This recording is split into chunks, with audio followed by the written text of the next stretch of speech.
Upper border attachment of the thyroid cartilage attachment. Anterior border হচ্ছে সামনের দিকে দুইটা তো মিট করবে, মিট করে হচ্ছে তোমার অ্যাডামস অ্যাপল যেটা সেটা ক্রিয়েট করবে। এটা আবার বলতেছি ইন কেস অফ মেল হচ্ছে একুইড থাকে, ইন কেস অফ ফিমেল হচ্ছে অবটিউজ থাকে।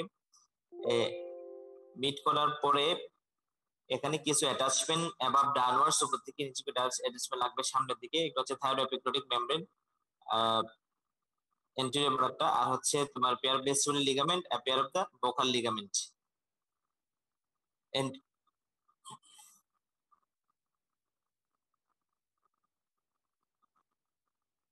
কথা কি দেখা বোঝা যাচ্ছে?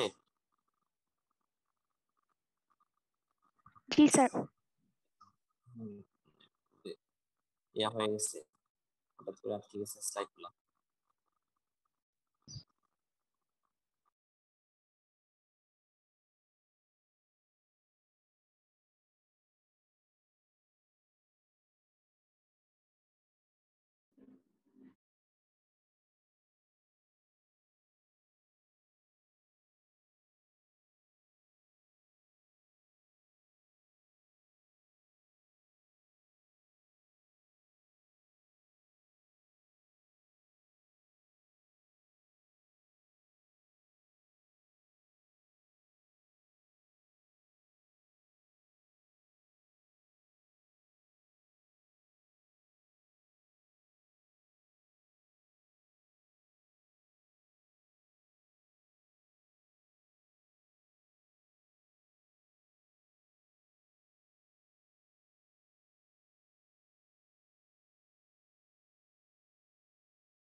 আচ্ছা, আমরা আপার বর্ডার অ্যাটাচমেন্ট বললাম, আপার বর্ডার অ্যাটাচমেন্ট। এখন আমরা বলবো হচ্ছে এন্টিরিয়র বর্ডার। হ্যাঁ, এন্টিরিয়র বর্ডারে অ্যাটাচমেন্ট। এন্টিরিয়র বর্ডারে অ্যাটাচমেন্ট হচ্ছে এবং ডাউনওয়ার্ডস হচ্ছে তিনটে স্ট্রাকচার থাকবে। হ্যাঁ, ছবিটা দেখা যাচ্ছে, ছবিটা দেখো, তোমাদের বইতে ছবিটা আছে। একটা হচ্ছে থাইরোএপিগ্লোটিক লিগামেন্ট, তারপর হচ্ছে ভেস্টিবুলার লিগামেন্ট, বোকাল লিগামেন্ট। থাইরোএপিগ্লোটিক এটা হচ্ছে এন্টিরিয়র বর্ডার, এন্টিরিয়র বর্ডারের অ্যাটাচমেন্ট। থাইরোএপিগ্লোটিক লিগামেন্ট হচ্ছে ভেস্টিবুলার লিগামেন্ট, তারপর হচ্ছে বোকাল লিগামেন্ট। আর বোকাল লিগামেন্টের দুই পাশে মিডিয়াল টু ল্যাটারালি বোকালিস এবং থাইরোএটিনয়েড মাসল থাকে। বোকালিস মাসলস এবং থাইরোএটিনয়েড মাসলস। তাহলে এটা হচ্ছে এন্টিরিয়র বর্ডারের অ্যাটাচমেন্ট। তাহলে এন্টিরিয়র বর্ডারে কি কি লাগতেছে? এপিগ্লোটিসের সাথে থাইরোএপিগ্লোটিক লিগামেন্ট, নিচে হচ্ছে তিনটা ligament, thyroepiglottic ligament, vestibular ligament, vocal ligament. Vocal লিগামেন্টের দুই পাশে মিডিয়াল টু ল্যাটারালি হচ্ছে তোমার ভোকালিস মাসল, আর হচ্ছে থাইরোএটিনয়েড মাসলস। এগুলো আমরা এখানে বলছি। তাহলে এখানে thyroepiglottic ligament, a pair of the vestibular ligament, vocal ligament, আর দুই পাশে হচ্ছে ভোকালিস এবং থাইরোএটিনয়েড মাসল। তারপর হচ্ছে পোস্টেরিয়র বর্ডারটা হচ্ছে ফ্রি থাকবে, এক্সটেন্স অ্যাবাভ এন্ড বিলো সুপিরিয়র এবং ইনফেরিয়র হর্ন, সুপিরিয়র এবং ইনফেরিয়র হর্ন হিসেবে এক্সটেন্ড করবে। এখন হচ্ছে তোমার ওই এখানে অ্যাটাচমেন্ট কি দেখো, সুপিরিয়র হর্নে কি কি লাগবে দেখো, তিনটা মাসেলস থাকতেছে সুপিরিয়র হর্নে, প্যালাটোফেরেঞ্জিয়াস, সালপিঙ্গোফেরেঞ্জিয়াস, স্টাইলোফেরেঞ্জিয়াস। ছবিটা দেখা যাচ্ছে, এই ছবিতে দেখো, খেয়াল করো, পোস্টেরিয়র বর্ডারের সুপিরিয়র হর্ন এবং ইনফেরিয়র হর্ন নামে দুইটা হর্ন আছে। সুপিরিয়র হর্নে অ্যাটাচমেন্ট তিনটা মাসেলস থাকতেছে, একটা হচ্ছে প্যালাটোফেরেঞ্জিয়াস, সালপিঙ্গোফেরেঞ্জিয়াস, স্টাইলোফেরেঞ্জিয়াস। আর ইনফেরিয়র হর্নে কি লাগতেছে, জাস্ট একটা, সেটা হচ্ছে cricothyroid muscles. Inferior horn of the posterior বর্ডারে দুইটা লেমিনা আছে, পোস্টেরিয়র বর্ডারে দুইটা হর্ন, একটা হচ্ছে সুপিরিয়র হর্ন, একটা হচ্ছে ইনফেরিয়র হর্ন, বা সুপিরিয়র কর্ণ, ইনফেরিয়র কর্ণ। সুপিরিয়র কর্ণতে কি লাগতেছে, প্যালাটোফেরেঞ্জিয়াস, সালপিঙ্গোফেরেঞ্জিয়াস, স্টাইলোফেরেঞ্জিয়াস, আর ইনফেরিয়র হর্নে লাগতেছে হচ্ছে ক্রিকোথাইরয়েড। ঠিক আছে। আউটার সারফেস হচ্ছে একটা অবলিক রিজ থাকবে, একদম আউটার সারফেসে এখানে তিনটা মাসেলস থাকবে, এটা হচ্ছে থাইরোহাইড, স্টার্নোহাইড এবং থাইরোফেরেঞ্জিয়াস। আমি ডিটেলস পড়াচ্ছি, এগুলো ডিটেলস সাধারণত তোমাদের আসে না। ওই কি কি স্ট্রাকচারটা পিয়ার্স করে সেটা জিজ্ঞেস করে, মেমব্রেনে কি কি স্ট্রাকচার পিয়ার্স করে, প্রথমে আমরা যেটা বললাম সেটা, এটা হচ্ছে মেইনলি জিজ্ঞেস করেন। কিছু না পারলে অন্তত সেটা মুখস্থ করতে হবে। এখন আমরা থাইরয়েডটা মোটামুটি শেষ। তাহলে থাইরয়েড কার্টিলেজ বললাম, সেটা হচ্ছে সবচেয়ে লার্জেস্ট মোস্ট প্রমিনেন্ট শেল্ড। এটা হচ্ছে ল্যারিংসকে সামনে থেকে প্রোটেক্ট করবে। এটার সাথে দুইটা কোয়াড্রিলেটারাল লেমিনা থাকবে, দুইটা একটা আরেকটার সাথে যখন মিলে সামনের দিকে একটা অ্যাঙ্গেল ফর্মেশন করবে, যেটাকে বলা হচ্ছে থাইরয়েড অ্যাঙ্গেল।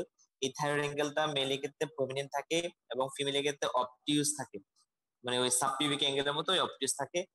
যে অ্যাঙ্গেলটা ইন কেস অফ মেলের ক্ষেত্রে 90 ডিগ্রি আর ইন কেস অফ ফিমেলের ক্ষেত্রে 120 ডিগ্রি। তাহলে এই থাইরয়েড অ্যাঙ্গেলটা মেলের ক্ষেত্রে প্রমিনেন্ট এবং এটা হচ্ছে রেসপন্সিবল ফর আমার লো পিচ এবং হচ্ছে louder voice in case of male. এটাকে বলা হচ্ছে অ্যাডামস অ্যাপল। পোস্টেরিয়র সারফেসে আমরা অ্যাবাভ ডাউনওয়ার্ডস তিনটা স্ট্রাকচার বলছিলাম, thyroepiglottic ligament, a pair of the vestibular ligament, vocal ligament. আর পোস্টেরিয়র বর্ডারের superior horn, inferior horn, superior হর্নের তিনটা মাসলস, প্যারাটোফেরেঞ্জিয়াস, সাবইনগুফেরেঞ্জিয়াস, স্টলোফেরেঞ্জিয়াস।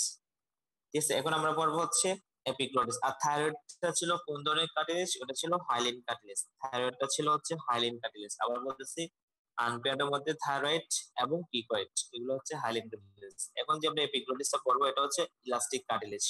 এপিগ্লটিস এটা হচ্ছে লিফ লাইক, মানে পাতার মতো leaf like, extend up behind the hyoid bone and base of the tongue.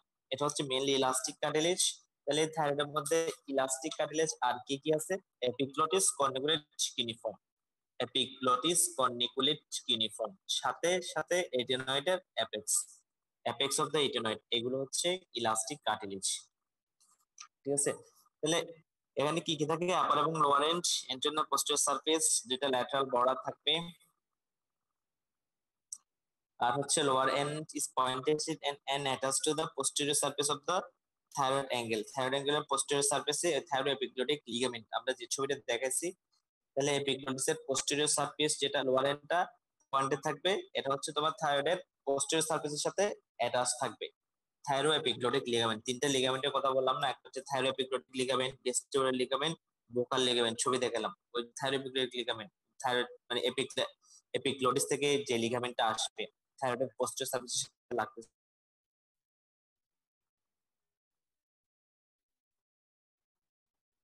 তাহলে এপিগ্লটিস উপর দিকে হচ্ছে ব্রডার এবং ফ্রি, এবং upper boundary of the laryngeal inlet formation করবে। From the upper boundary of the laryngeal inlet, upper part of the anterior surface is connected to the base of the tongue. anterior surface এর upper part হচ্ছে base of the tongue এর সাথে connected থাকে medial এবং lateral glosso epiglottic ফোল্ডের মাধ্যমে, median এবং ল্যাট glosso epiglottic ফোল্ডের মাধ্যমে। আর দুই পাশে দুইটা ডিপ্রেশন থাকবে, যেটা হচ্ছে ভেলিকিউলা। এগুলো আমরা তোমাদের পড়ার সময় দেখাইছিলাম। Vallecula, lower part of the anterior surface হচ্ছে তোমার হায়োইড বোনের সাথে অ্যাটাচ থাকবে, hyoepiglottic ligament, hyoepiglottic ligament. তাহলে হচ্ছে তোমার লোয়ার এন্ডটা থাকতেছে তোমার থাইরয়েডের সাথে, থাইরোএপিগ্লটিক লিগামেন্টের সাথে, আর লোয়ার পার্ট যেটা থাকতেছে এন্টিরিয়র সারফেসে, সেটা হচ্ছে হাই এপিগ্লটিক লিগামেন্টের সাথে থাকতেছে।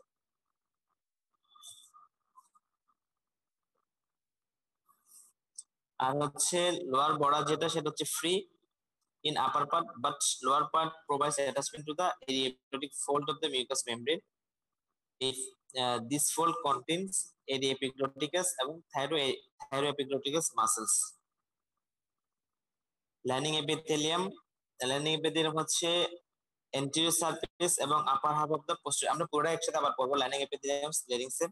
তবে এপিগ্লটিস লাইনিং এপিথেলিয়াম দেখো, anterior surface এবং upper half of the posterior surface, মানে whole of the anterior surface এবং upper half of the posterior surface, এগুলো হচ্ছে স্ট্রেটিফাইড স্কোয়াস এপিথেলিয়াম। আর পোস্টেরিয়র সারফেসের লোয়ার হাফটা হচ্ছে সিউডো স্ট্রেটিফাইড সিয়ারেট কলামটা। তাহলে whole of the epiglottis is supplied by is lined by stratified squamous except lower half of the posterior surface.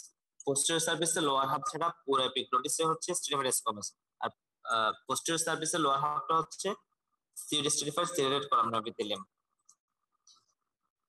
তাহলে epiglottis থেকে এতক্ষণ যা বললাম সব যদি মনে রাখতে না পারো তাহলে যেটা অবশ্যই মনে রাখতে হবে সেটা হচ্ছে এপিগ্লোটিস হচ্ছে লিফ লাইফ একটা স্ট্রাকচার।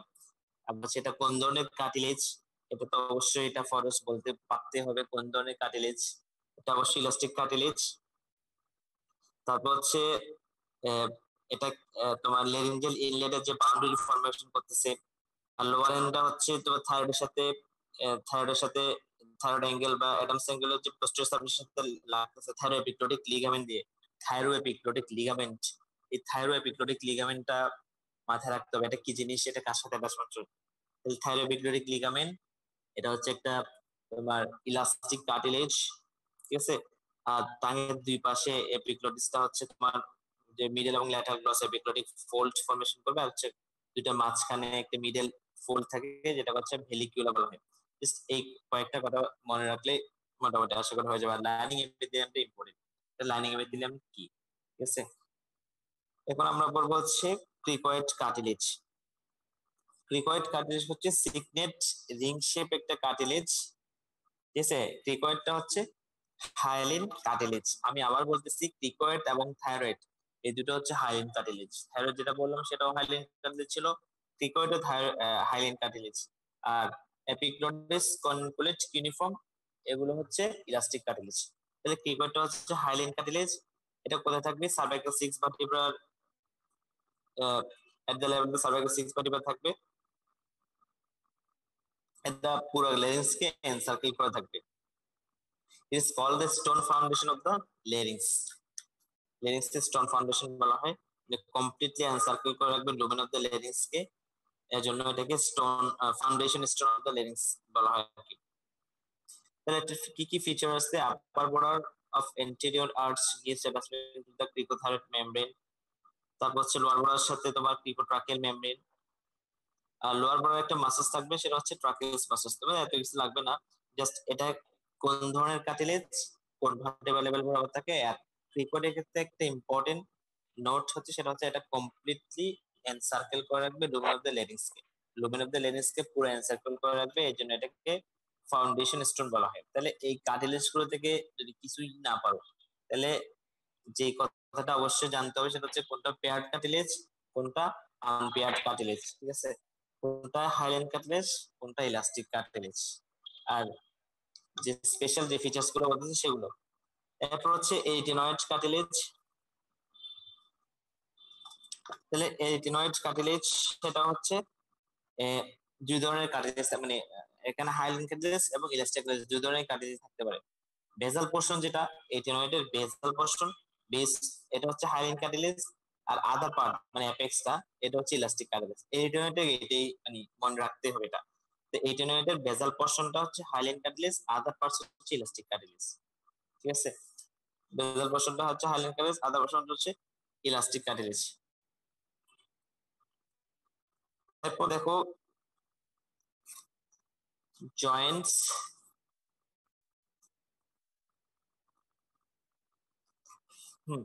জয়েন্টস আর থাইরয়েড কার্টিলেজ থেকে আমরা একটা কথা অবশ্যই মনে রাখতে বলছি সেটা হচ্ছে ওই থাইরোহাইড মেমব্রেন।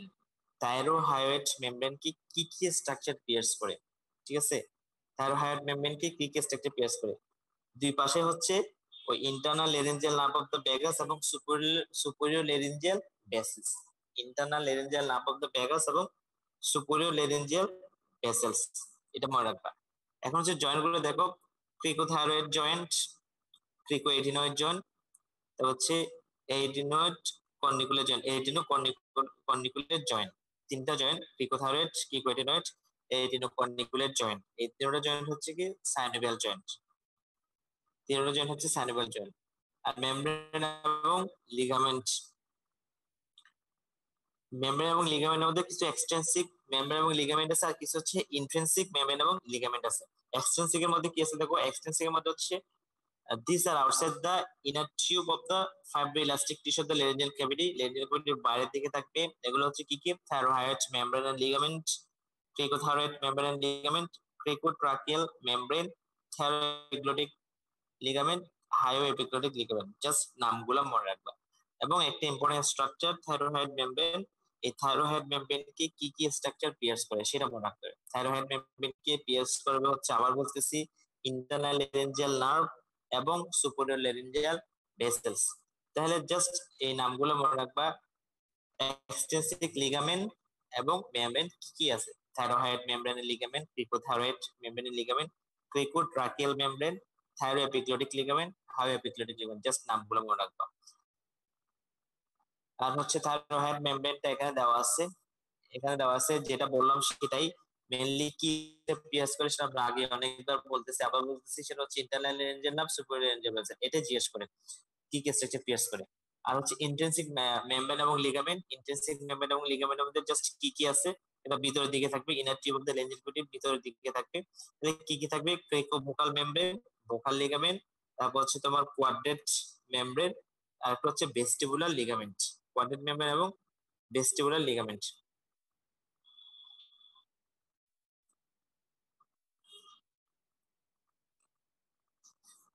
আচ্ছা, বুকাল লিগামেন্ট এটা দরকার নাই। আর হচ্ছে ওই এক্সটেন্সিক এবং ইন্টেন্সিক যে মেমব্রেন এবং লিগামেন্ট যেগুলো আছে, এক্সটেন্সিক এবং ইন্টেন্সিক মেমব্রেন এবং লিগামেন্ট, এগুলোর মধ্যে কিছু ডিফারেন্স আছে।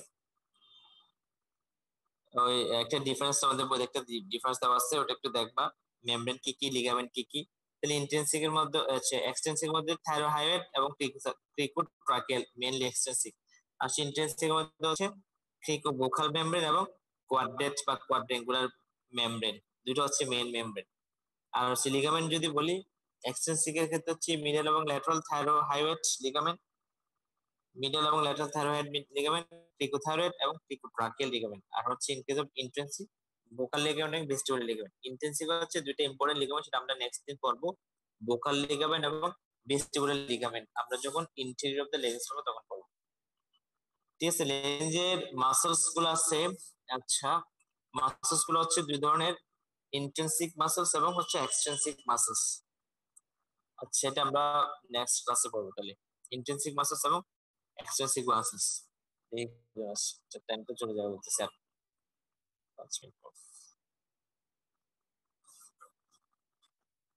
তাহলে আমরা আজকে যতটুকু পড়লাম এটার মধ্যে আমরা যদি সামারি করি ইন এ নাটশেল, তাহলে কি হবে? এটা হচ্ছে লেরিংসটা হচ্ছে একটা voice box or organ of phonation. এটা ফাংশন কি কি? চারটা ফাংশন বললাম। সবচেয়ে মোস্ট ইম্পর্টেন্ট ফাংশন যেটা, সেটা হচ্ছে protection of the lower respiratory tracts, lower respiratory tracts কে প্রোটেকশন করবে। আর এটা আদার ফাংশন হচ্ছে কি ফোনেশন, রেসপিরেশন এন্ড ডিগ্রেডেশন। আর সবচেয়ে most important function of the larynx is to protect the lower respiratory tract. আর এক্সটেনশন বললাম তোমার সার্ভাইকাল 3 থেকে cervical 6 vertebra. In case of female এবং চিলড্রেন এটা একটু হায়ার লেভেলে থাকে, সার্ভাইকাল 1 থেকে সার্ভাইকাল 4। ডায়ামিটার গুলো বললাম, মেলের ক্ষেত্রে ডায়ামিটার বড়, ফিমেলের ক্ষেত্রে একটু ছোট। আর ইন কেস অফ পিউবার্টির সময় অ্যাডাম স্যাম্পলটা র্যাপিডলি গ্রো করে, যার কারণে মেল ভয়েসটা লাউডার এবং লো পিচ হয়। কার্টিলেজ হলো টোটাল 9টা, 3টা পেয়ার, 3টা আনপেয়ার। এবং এগুলোর মধ্যে হচ্ছে কিছু হাইলাইন কার্টিলেজ আছে, কিছু ইলাস্টিক কার্টিলেজ আছে। আর এডিনয়েড একমাত্র কার্টিলেজ যেটাতে দুইটাই আছে, হাইলাইন কার্টিলেজ আছে, ইলাস্টিক কার্টিলেজ আছে। বেস অফ দ্য এডিনয়েড হচ্ছে হাইলাইন কার্টিলেজ, আর হচ্ছে আদার পার্টস হচ্ছে ইলাস্টিক কার্টিলেজ। আর প্রত্যেকটা কার্টিলেজ গুলো সম্পর্কে একটু পড়তে হবে। আর সবচেয়ে মোস্ট ইম্পর্টেন্ট কথা যেটা বললাম সেটা হচ্ছে থাইরয়েড মেমব্রেন ইজ পিয়ার্সড বাই দুটা স্ট্রাকচার, একটা হচ্ছে ইন্টারনাল ল্যারিঞ্জিয়াল নার্ভ এবং সুপিরিয়র ল্যারিঞ্জিয়াল বেসিস। আর যে তিনটা জয়েন্ট আছে, তিনটা জয়েন্টই সাইনোভিয়াল জয়েন্ট। আর হচ্ছে আমরা লিগামেন্ট, এক্সটেন্সিভ এবং ইন্টেন্সিভ লিগামেন্ট এবং মেমব্রেন গুলো পড়লাম। নেক্সট ক্লাসে আমরা মাসলস গুলো আর ইন্টেরিয়র এক্সটেরিয়র এগুলো পড়বো, মানে ইনলেট আউটলেট এগুলো পড়বো। 7 minutes remaining. আসছে টোটাল 44। মাহমুদুল হাসান, এটা কি বেরিয়েছে? 24। Yes, sir. Present, sir. Mohaimin, তুমি আসছো? আসসালামু আলাইকুম স্যার। আসছে স্যার? ওয়ালাইকুম আসসালাম। ঘুম থেকে উঠতে কষ্ট হয় নাই? না স্যার। আচ্ছা, ধন্যবাদ ক্লাস করার জন্য। একটু পড়াশোনা করবা, বুঝছো? তুমি খালি জি ছবি স্যার। আঁকবা। আজকে তো এখানে ছবি আঁকার মতো কিছু নাই, তবে ইম্পর্টেন্স পড়া যেগুলা বারবার জোর দিয়ে যেগুলা বলছি, এখানে ফরজ যেগুলা সেগুলো তুমি খালি প্যারা কাটে এক্সটেনশন ফাংশন আর কি কি পিএস করে, এই কথাগুলো বললে তুমি পাস। ঠিক আছে, যেগুলো লাগবে সেগুলো অনেকবার ধরে বলতেছি। তারপর হচ্ছে মেহজাবিন, কাশি মেহজাবিন ও তো থাকে রেগুলার। রোল 4 ও তো রেগুলার থাকে। ইশরাত, তারপর নাফতাহিল ইসমাম, রোল 7 বিডিএস এর। ইসমাম আমির ও তো রেগুলার থাকে। নাজিফা, বেলাল, বেলালের তো আর অ্যাবসেন্ট থাকি মানে প্রেজেন্ট থাকা ছাড়া কোনো উপায় নাই। ওদের হলে একটাই সমস্যা, দুনিয়া উল্টে যাবে, কিন্তু ওদেরকে ক্লাসে প্রেজেন্ট থাকতে হবে। রোল 12 ফজিয়া, রোল 12 সুমাইয়া বিনতে ওয়াহিদ, বিডিএস এর। আচ্ছা, বিডিএস এর প্রফ কি একসাথে হবে তোমাদের? স্যার ওটা শিওর না এখনো। আচ্ছা, এমনি বিডিএস এর প্রফ তো ফেব্রুয়ারিতে হয় মনে হয়। না স্যার মেতে, মে জুন। জাকারিয়া, রোল 13, অনেকদিন পর আসছে মনে হয়। আসসালামু আলাইকুম স্যার। না স্যার, রেগুলার থাকি তো। আচ্ছা, রেগুলার থাকলে তো হবে না, রেগুলার একটু একটু পড়তে হবে তো। তারপর হচ্ছে রোল 13 সাবিনা বিনতে হাশিম, বিডিএস। তারপর হচ্ছে roll 19 Rasheda Sultana Dipa. Roll 20 BBS এর মানে হচ্ছে তাসলিমা। 21 আইমান উলফাত তাসলিম। এটা কি ছেলে নাকি মেয়ে? আইমান, মেয়ে স্যার। ও আচ্ছা, না আইমান কিন্তু ছেলের নামও আছে, আমার কাজিন। তারপর ওর নাম হচ্ছে উলফাত তাসলিম, তাসলিমও কিন্তু ছেলে মেয়ে বোধ আছে। তো আইমান উলফাত। আচ্ছা যাই হোক, রোল 22 মালিহা তারান্নুম, ওটা তো বিডিএস। 25 আসিফ, 26 কাউসার খানম, ইরফানুল আলম ফাহিম, বিডিএস। আচ্ছা 29 মাইশা ফারজানা, ইয়েস স্যার। মির্জা, হ্যাঁ মির্জা তাহমিনা। দেখতেছি তোমাদের নামগুলা। রোল 31 কি তো চিনি মনে হচ্ছে, টিকটক সেলিব্রিটি। 32 শারমিন আক্তার। তারপর হচ্ছে মাইশেফ। 31 কি আছে? থাকলে তো রেসপন্স করতো, নাকি অডিও অন করে চলে গেছে কোথায় জয়েন করে? আচ্ছা 34 সিদ্রাতুল মুনতাহা। আচ্ছা সঞ্জিদ আফরিন, আব্দুল্লাহ আল সাইম, ও তো রেগুলার থাকে। আকাশ, ইসমাইল, তৈয়ব ইয়াসমিন, ও তো রেগুলার থাকে। সঞ্জিতা রেগুলার। 44 সুমন। সুমন তোমার কি খবর? জি স্যার, আসসালামু আলাইকুম। রোল 44। হ্যাঁ ওয়ালাইকুম আসসালাম। তোমার কি অবস্থা? তুমি মাঝখানে কি ঢাকা গেছিলা? জি স্যার, গেছিলাম, আবার রিসেন্ট আবার যাব 2-1 দিন পর। ওখানে কাকে দেখেছো? ওখানে হচ্ছে ডক্টর আলী হাসান